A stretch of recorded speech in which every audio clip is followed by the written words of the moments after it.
Salamu alaikum. San da zuwa. A'a, me haka? Ya za ku sunkuya min? Tashi. To. Tashi kuma yau.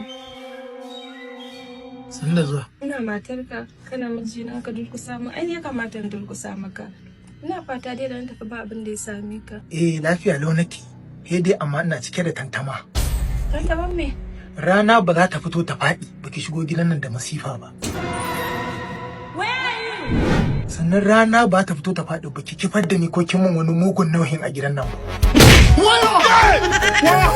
Yau kuma na ganki a cikin ruwan sanyi. Duk yadda akwai abin da ke so miki gaskiya. Kamar ko ka sani. Akwai abin da nake so.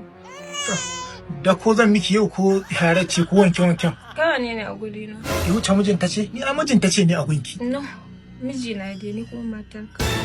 To haka ne. Me kike so?